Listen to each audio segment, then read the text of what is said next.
ibu-ibu, apakah ada taubat bagi orang yang telah melanggar sumpah itu Pak Ustadz? Dia sudah memain-mainkan nama Allah, maka menembus sumpah itu hanyalah sekedar menembus perbuatannya, tapi perbuatan dia. Salah satu la yanzurullahu ilaihim, ada 3 orang yang tidak dipandang Allah pada hari kiamat. La yukallimuhumullah, tak diajak bicara oleh Allah. Walahum azabun alim, mereka diazab dengan azab yang amat sangat menyakitkan. Siapa itu? Orang yang bersumpah palsu, terutama dalam berdagang. Berapa ini harganya? Aku tak ada ngambil untung, nih aku jual modal aja nih, demi Allah. Mana ada orang jual modal? Kau kalau bohong jangan nampak kali. Tak ada orang jual modal, pasti dia ngambil untung. Udahlah bohong, mau melakukan barang itu tak dipandang Allah, tak dilihat Allah pada hari kiamat. Apalagi yang bersumpah-sumpah itu pakai Quran pula tuh di atas. Saya bersumpah akan menjadi PNS, bersedia ditempatkan di seluruh Indonesia dari Sabang sampai Papua, bersedia 3 hari tempat sana, balik ngurus surat pindah. La ilaha illallah Rasulullah. Mudah-mudahan yang sudah bersumpah nih taubatnya diterima Allah SWT. Banyak juga.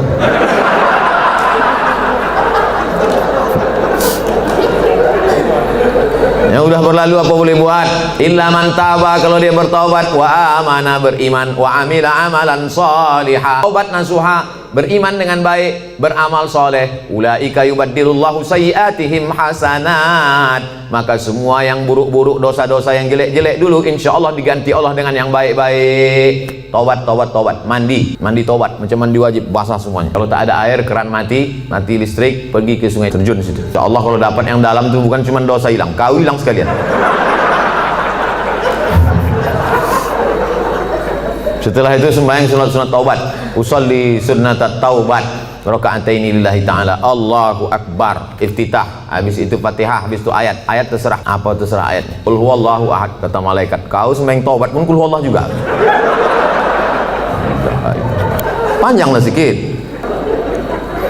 Bagaimana keadaan orang yang melanggar sumpah jika dia meninggal sebelum taubat Pak Ustadz? Orang yang mati berdosa, dalam keadaan membawa dosa, mati dia, maka dia masuk neraka dulu, singgah, cuci, dia obok-obok dulu neraka. Panas neraka tuh Pak Ustadz, diletakkan batu kerikilnya di tapak kaki, mendidih otak di kepala. Berapa derajat tuh Pak Ustadz? Udah begitu panasnya kau tanya juga lagi derajat? Ya belau ka'baihi, sampai ke mata kaki, yaghli bihadi mauhu, hadis riwayat Bukhari, mendidih otak di kepala. Makanya selalu doa kita, Rabbana atina fid dunya hasanah wa fil akhirati hasanah wa qina azaban nar. Insyaallah semua yang hadir ini masuk surga, tak singgah di neraka. Bagaimana pandangan Ustadz ketika seorang pemimpin bertutur kata tak santun, tak bertata krama kepada bawahannya, padahal hakikatnya seorang pemimpin itu harusnya bisa menjadi panutan bagi orang yang dipimpinnya.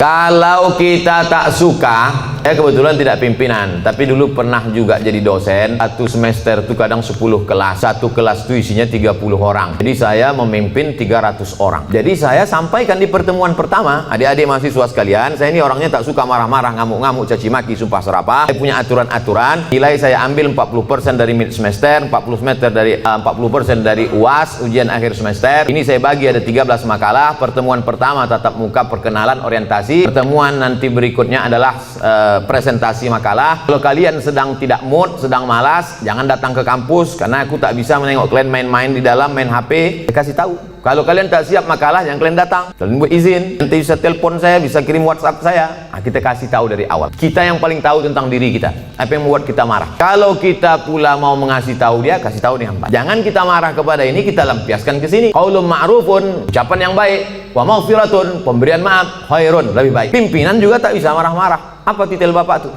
Mudah marah. Nah, oleh sebab itu maka, tapi pemimpin tak boleh pula tak marah. Karena kalau pemimpin tak ada marah, makanya ada punishment, ada hukuman, ada SP1, ada SP2, ada SP3. Mesti ada ketegasan, mesti ada disiplin. Saya tak suka juga setelah pengajian ini, terserah kalian lah, mau kerja kerja, tak apa. Aku udah kuserahkan semua pada Allah. Tak betul. Nah, jadi sebetulnya Islam itu meletakkan sesuatu pada tempatnya. Jadi jangan bayangkan Nabi itu tak pernah marah. Nabi pernah marah. Naik dia ke atas mimbar, merah wajahnya, merah matanya, marah dia. Jadi Nabi itu menempatkan suatu pada tempatnya. Salam dia, assalamualaikum warahmatullah. Tengoknya banyak yang tak sholat berjamaah, marah Nabi. La uharriqanna alaihim buyutahum, ku bakar rumah mereka yang tak sholat ke masjid. Mana mungkin bakar gitu ucapannya tak marah. Siapa yang tak ke masjid, ku bakar. Marah. Cuman marah pada tempatnya. Ini banyak orang sekarang kan tak menempatkan sesuatu pada tempatnya. Orang yang menempatkan sesuatu pada tempatnya namanya adil. Lawan dari adil, zolim. Jadi kalau kita marah-marah aja sama orang, itu zolim. Bermasalah di rumah, marah ke security. itu zalim. Oh, pula aku yang salah, kata security. Awas kau kutuntut di akhirat nanti. Apakah benar apabila suami memakan penghasilan istri hukumnya haram? Bapak punya gaji, ibu punya gaji. Ibu punya gaji, bapak punya gaji. Sama-sama punya gaji. Bedanya apa? Dalam gaji bapak ada hak ibu, namanya nafkah. Dalam gaji ibu tak ada hak bapak. Setuju? Kuat mereka. Dalam gaji bapak sama-sama bergaji 5 juta. Bapak 5 juta, ibu 5 juta. Dalam gaji bapak itu ada hak ibu. 5 hak ibu. Pertama makan, kedua pakaian, ketiga tempat tinggal, keempat pendidikan, 5 perhatian. Hak ibu kewajiban bapak. Tapi ibu bisa bekerja karena izin bapak. Izinnya pun bukan karena keterpaksaan. Bang, aku kerja ya. Kalau tidak, awas bang. Kita bisa juga. Oleh sebab itu ibu punya gaji, ibu punya warisan, ibu punya pendapatan, ibu punya kos-kosan, ibu punya mobil, ibu punya sudaku, ibu punya kocan, ibu punya angkot, ibu punya motor. Itu milik ibu. Kalau ibu meninggal 50% untuk bapak. Kalau ada anak 25%. Artinya ibu punya harta. Lalu kemudian ketika ibu mau bersedekah, ibu tidak minta izin ke bapak. Sebetulnya ibu tak perlu minta izin karena itu punya ibu. Tapi ibu sebagai orang yang beretika, bermoral, berakhlakul karimah, ibu ngomong, "Kulo nuwun," kata orang Jawa. "Bang, aku mau menyantuni anak yatim di sana. Jadi duit gajiku ini ku pakai. Bapak tinggal ngangguk aja." Gitu. Dan ibu tak boleh bertentang tenteng. "Kau mau kemana?" "Aku mau menyantuni anak yatim di sana." Coba kau tanya, ini kan gaji aku. Nah, pertanyaannya, apakah haram bapak memakan hasil gaji ibu itu? Harta bapak berpindah kepada saya sebab apa? Jual beli. Sebab apa? Pinjam meminjam. Sebab apa? Sodakoh. Sebab apa? Infak. Sebab apa? Wakaf. Bisa duit ibu itu berpindah ke bapak, apa sebabnya? Akadnya itu apa? Sodakoh. Sodakoh dia. Udah nggak? Selesai itu dah.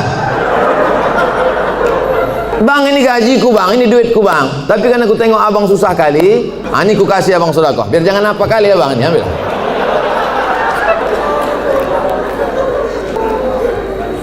Assalamualaikum Ustaz. Semoga Ustaz sehat-sehat. Amin. Mau tanya Ustaz, apa hukumnya orang tua yang tidak mengakikahkan anaknya? Apakah masih bisa apa hukumnya orang tua tak mengakikahkan anaknya? Belum mauludin, setiap anak yang lahir rohinatun tergadai. Jadi kalau mobil kita tergadai, STNK BPKB kita gadai kan, setelah ada duit kita tebus. Maka anak kita ini tergadai. Bagaimana cara menebusnya? Tulbahu anhu yauma sabi'ihi. Sembelihkan kambing hari ke-7.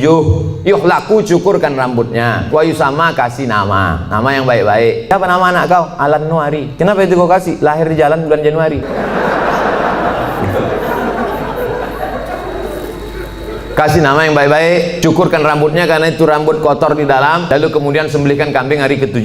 Tak ada duit hari ke-7, hari ke-14. Ada duit hari ke-14, hari ke-21. Lewat 21 tak usah tengok tanggal lagi. Setahun, 2 tahun, 3 tahun, 5 tahun, taman SD, taman SMP, taman SMA. Tapi kalau dia udah semester 2, hanya potong kambing aja. Tak usah potong rambut lagi. Tak pula diayun pakai marhaban. Apakah masih bisa diakikahkan setelah anak itu sudah besar Pak Ustadz? Jangankan anak itu, bapak ibu balik ke rumah nanti tanya emak sama ayah, ada tak diakikahkan? Kalau tak ada diakikahkannya, besok pagi beli kambing, boleh akikah. Akikah saja. Yang pula cukur rambut, bergundul semua pegawai besok. Saya tulis dalam buku saya 37 masalah populer. Di situ ada pembahasan akikah setelah dewasa. Tapi yang hamil sekarang punya anak, nanti hari ke-7 potongkan. Bagus. Bolehkah zakat harta dan sedekah diberikan kepada adik kandung yang beda ibu, status adik saya? Tidak boleh memberikan zakat kepada orang yang wajib dinafkahi. Bapak, Mama, ini 5 juta zakat abang sekaligus belanja kita bulan ini. Bapak wajib menafkahi ibu, maka bapak tak boleh berzakat kepada ibu. Tapi ibu boleh berzakat ke bapak. Itu bedanya. Ibu boleh berzakat. Bang, tengok abang udah agak-agak fakir miskin nih bang. Nah, jadi memang itu zakat. Tengok susah kali kau bang. Nah, ini pakai lain. Ini gaji ke bulan ini. Ibu bergaji sebulan 10 juta. 1 juta 25.000, 2,5%. Jadi kalau 10 juta 250.000. Ini zakatku bang, 250. Yang 750 ini sedekah. Adapun infak, nanti ku tengok prestasi abang. Nah, kaedahnya tak boleh berzakat pada orang yang wajib kita nafkahi. Tak boleh berzakat kepada anak. Karena anak itu wajib kita nafkahi. Nah sekarang adik, apakah adik itu wajib kita nafkahi? Tidak. Yang wajib dinafkahi itu siapa? Istri, anak, cucu, mertua, orang tua, yang hubungan langsung. Itu yang wajib kita nafkahi. Orang yang tak wajib kita nafkahi, boleh kita kasih zakat. zakat. Kalau kita bersedekah pada orang jauh, nilainya 1 sedekah. Tapi kalau kita bersedekah pada orang dekat, nilainya 2. 1 sedekah, 1 lagi silaturahim. Tapi banyak orang tak mau sedekah ke keluarga dekat. Kalau sedekah sama orang lain, kok kenapa tak sedekah sama saudara? Payah saudara nih Pak Ustadz, dikasih sikit-sikit kali katanya. Bagaimana menghadapi suami yang berselingkuh?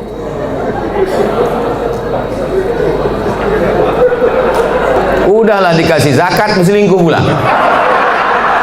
Allah. Ibu punya wali 6 orang. Jadi bukan ibu memanggil bapak itu dengan membawa centong sini bang, bukan gitu. Ibu punya wali 6 orang. Pertama ayah, yang kedua atuk opung, yang kedua abang ayah, yang ketiga adik ayah, yang keempat abang, yang pertama ayah, yang kedua datuk opung, yang ketiga abang, yang keempat adik laki-laki, yang kelima abang ayah, yang keenam adik ayah. 6 wali ibu itulah yang menyelesaikan ini. Maka dipanggilnya lah, setan sini kau sebentar. Orang berselingkuh itu mesti gitu manggilnya.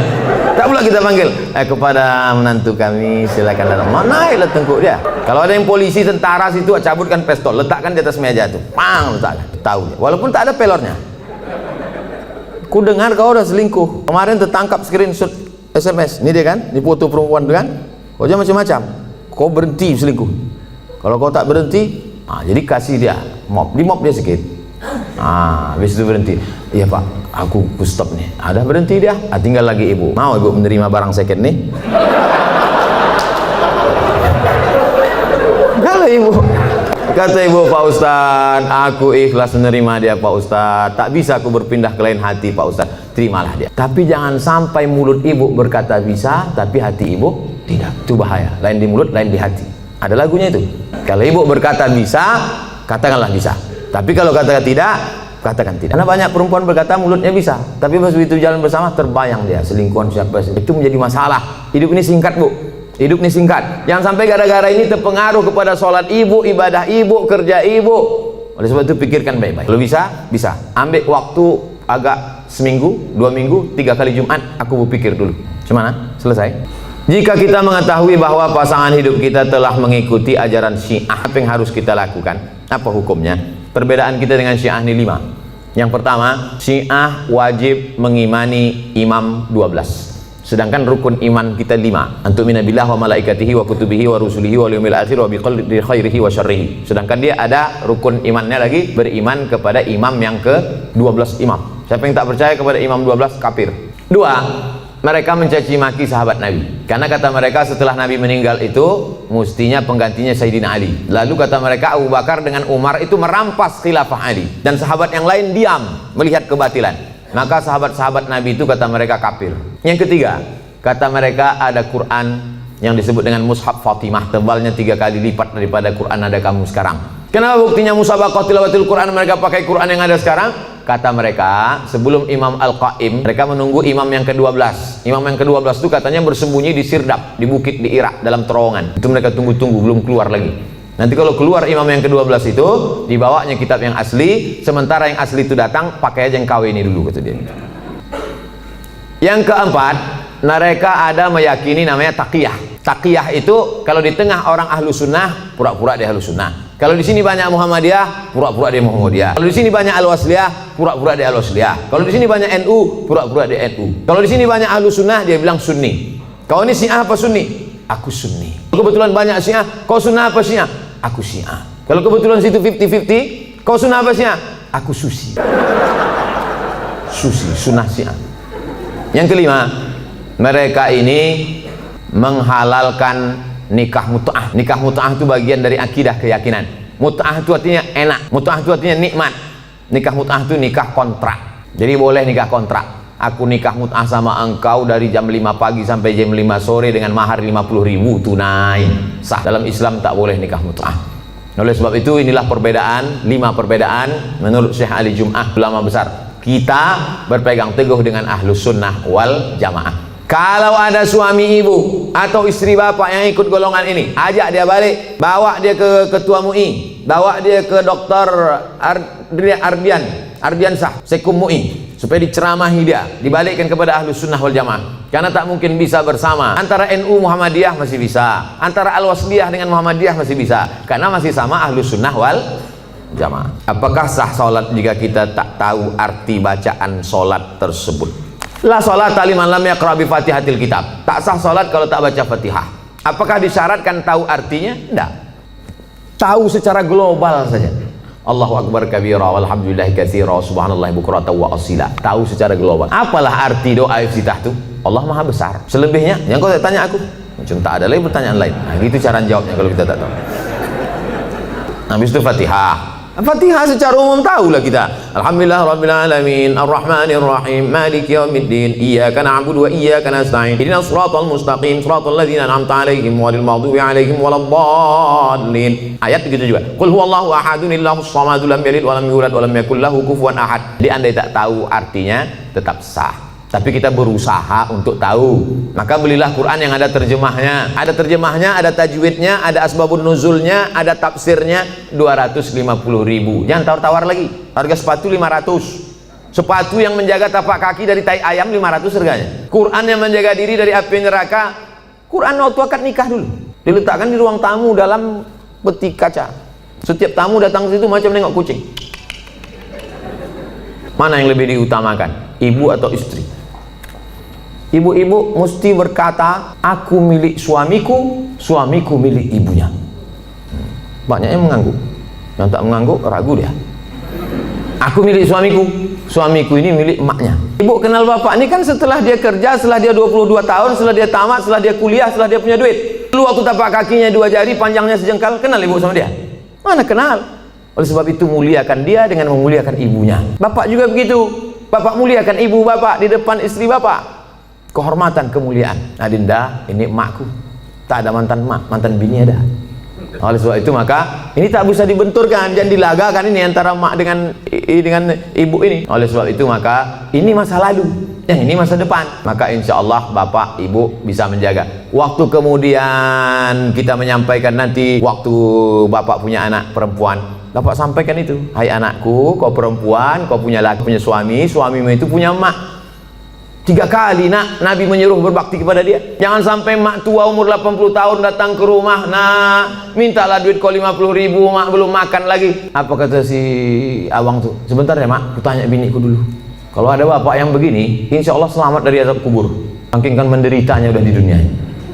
Nah, oleh sebab itu maka jangan benturkan antara dua ini. Karena dua ini perempuan-perempuan yang luar biasa. Emak bapak dicium tapak kakinya masuk surga, istri bapak, anak-anak bapak masuk surga karena dia. Maka mereka adalah perempuan-perempuan yang luar biasa insya Allah.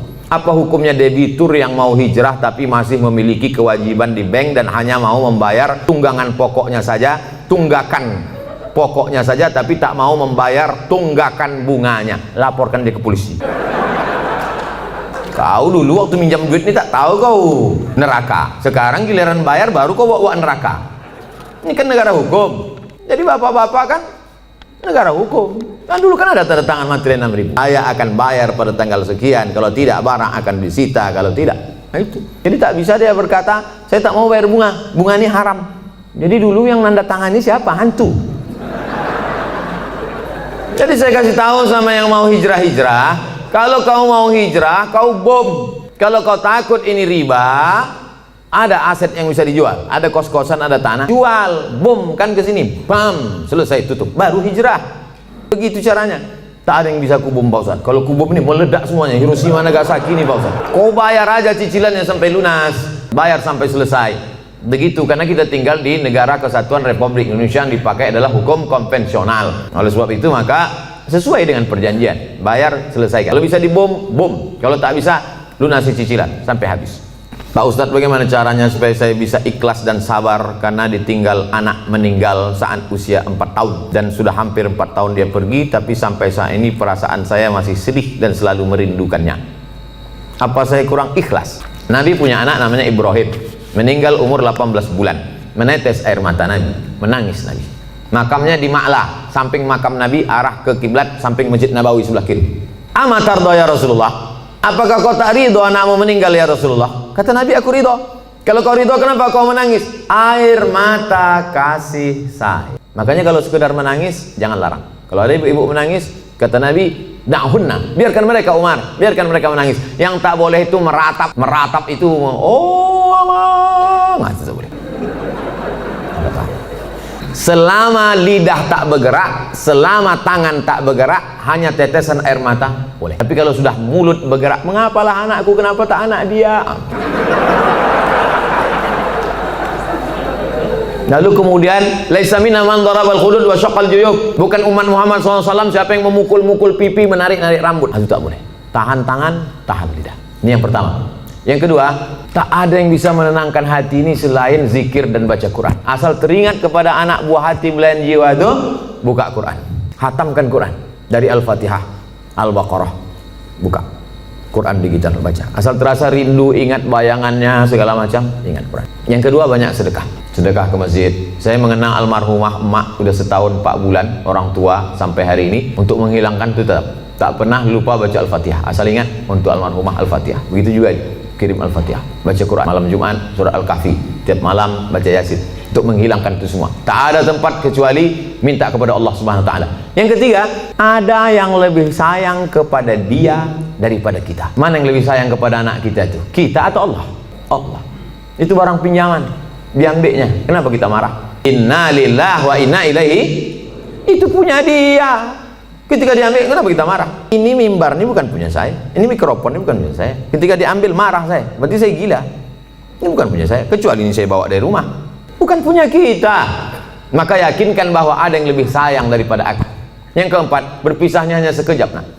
Nanti ketika anak ibu ini disuruh Allah masuk ke dalam surga, apa kata anak itu? Ya Allah, aku hanya mau masuk ke surga dengan yang pernah melahirkan dan membesarkan aku. Disitulah ibu mendapatkan syafaat anak. Syafaat Nabi ada, syafaat malaikat ada, syafaat Quran ada, syafaat penghafal Quran ada, syafaat ulama ada. Ada syafaat anak kecil, ditariknya ujung kain jubah ibu masuk ke dalam surga bersama dia. Anak kecil itu di dalam surga membawa nampan-nampan tempat air minum, menuangkannya lu'lu'il maknun. Mereka itu seperti permata berkilau cahaya, terbang ke sana kemari. Dia menjadi pelayan-pelayan surga karena mereka tak ada dosanya sama sekali. Yang kelima, ada yang lebih tinggi daripada amal soleh, zakat, puasa, infak, wakaf, haji mabrur dan jihad. Apa itu yang paling tinggi? Ridha. Orang yang sudah masuk surga itu ditanya Allah, kalian sudah dapat semua kenikmatan surga, apa yang belum? Ada satu ya Allah. Apa itu? Ridhakah? Kata Allah, yang dapat ridhaku cuma satu. Siapa dia? Orang yang ridha menerima ujian. Ibu ridha menerima ujian ini, sabar ibu, maka ibu adalah orang yang masuk ke surga bersama anak itu. Mudah-mudahan kita semua sabar menerima ujian Allah Subhanahu wa taala. Amin. Ala hadhihi niyyah al-Fatihah. A'udzubillahi minasyaitonir rajim. Bismillahirrahmanirrahim. Alhamdulillahirabbil alamin. Ar-Rahmanir-Rahim. Maliki yaumiddin. Iyyaka na'budu wa iyyaka nasta'in. Ihdinas siratal mustaqim, siratal ladzina an'amta 'alaihim ghairil maghdubi 'alaihim waladdallin. Amin. La tada' lana dzamban illa ghafartah. Pulang kami dari majelis ini dalam keadaan bersih dari dosa-dosa ya Allah. La aiban illa satartah. Tutupi cacat aib kami di hadapan-Mu, di hadapan manusia semua ya Allah. Wala maridan illa syafaitah. Ada yang sakit, maka sembuhkan dari penyakitnya ya Allah. Wala raghiban ila anjabatah, yang belum punya anak, berikan anak yang soleh dan solihah. Wala mayitan ila rahimtah, yang sudah meninggal dunia, lapangkan kuburnya, terangkan barzahnya, dan jadikan keluarganya termasuk orang yang sabar. Alladzina idza asabatuhum musibah, ketika musibah itu datang, lidahnya berkata inna lillahi wa inna ilaihi raji'un. Ulaika alaihim shalawatun min rabbihim wa rahmah wa ulaika humul muhtadun. Kalau yang mendapatkan rahmat kasih sayang Allah, mereka lah orang-orang yang mendapatkan hidayah. Allahumma dafa'na al-wala wal waba wal fasya wal riba wal zina wal munkar. Angkat malapetaka bencana, bil khusus wabah COVID-19 ini dari negeri kami, bil khusus dari Sumatera Utara ini ya Allah.